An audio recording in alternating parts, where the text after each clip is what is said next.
हेल' लोगोफोर, नोंथांमोनखौ आंनि चेनेलाव बरायबाय।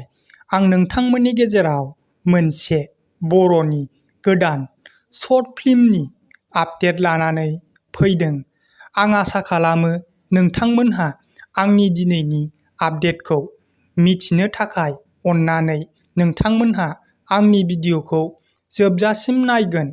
दिनैनि सेथि आपडेटआनो जादों गावरेमा प्रडाक्शन चेनेलनिफ्राय।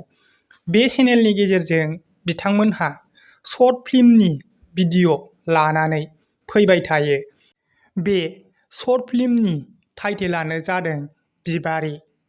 बे शर्ट फिल्मखौ बिथांमोनहा बावैसो सिगाङाव रिलिज खालामना होबाय। बे शर्ट फिल्माव फाव खालामदों फेमास आरो प्रिटि।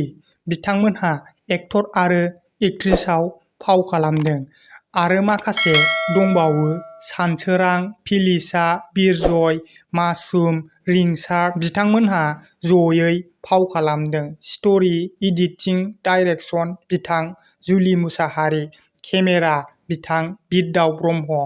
थारैनो बे बिथांमोननि शर्ट फिल्मआ बयनिबो गोसोखौ बोनो हानाय सोमोनांथाव, नायबाय थाथाव, ओंथि गोनां शर्ट फिल्मनि भिडिअ' लानानै फैदों। नोंथांमोनहा बिथांमोननि बिबारि शर्ट फिल्मनि भिडिअ'खौ नुवाखैबा आंनि चेनेलनि डिस्क्रिप्शनाव बिथांमोननि लिंकखौ होनानै दोनदों।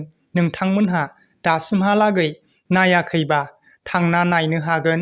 लोगोसे बिथांमोननि चेनेलखौबो सापर्ट खालामना फै।